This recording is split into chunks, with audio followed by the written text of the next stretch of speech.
নির্বাচনের রোডম্যাপ, সংস্কার প্রক্রিয়া, দেশের আইনশৃঙ্খলা পরিস্থিতি সহ নানা বিষয়ে আলোচনার জন্য প্রধান উপদেষ্টার সঙ্গে সাক্ষাৎ করবে বিএনপি।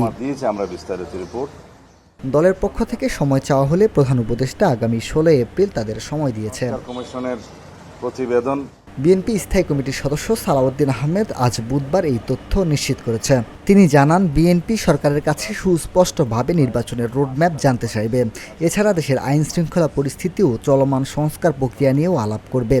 এই যে আমরা মাননীয় প্রধান উপদেষ্টার কাছে সুনির্দিষ্টভাবে আগামী জাতীয় সংসদ নির্বাচনের জন্য ডিসেম্বরের আগে একটা রোডম্যাপ অবশ্যই আমরা চাইব, যাতে উনি ক্লিয়ারলি জাতির সামনে যথাযথ প্রক্রিয়ায় উপস্থাপন করেন, যাতে জাতির মধ্যে যে একটা অনিশ্চিত অস্থিরতা ভাব আছে এবং রাজনীতির মধ্যে একটা স্থিতিশীলতা আসে, অর্থনৈতিক কর্মকাণ্ডে যাতে একটা গতিশীলতা আসে, সেইগুলো লক্ষ্য রেখে আমরা বলবো যে এটা যথেষ্ট সময়।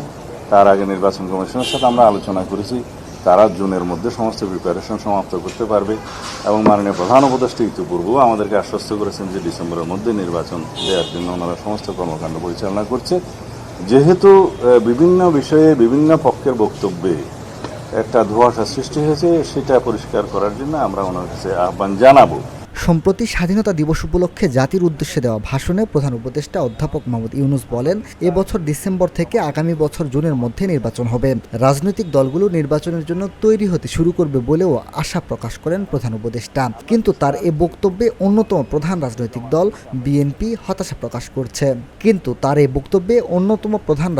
দল বিএনপি হতাশা প্রকাশ করেছে। বসুন্ধরা, উত্তরা, বনশ্রী, কুড়িল ও বাড্ডা সহ রাজধানীর বিভিন্ন স্থানে অভিজাত ও অত্যাধুনিক মানের ফ্ল্যাট কেনার এক নির্ভরযোগ্য প্রতিষ্ঠান প্লেজেন্ট প্রপার্টিজ লিমিটেড। তাই আপনার স্বপ্নের আবাসনের জন্য আজই যোগাযোগ করুন। Pleasant properties limited, where destiny matches eventually.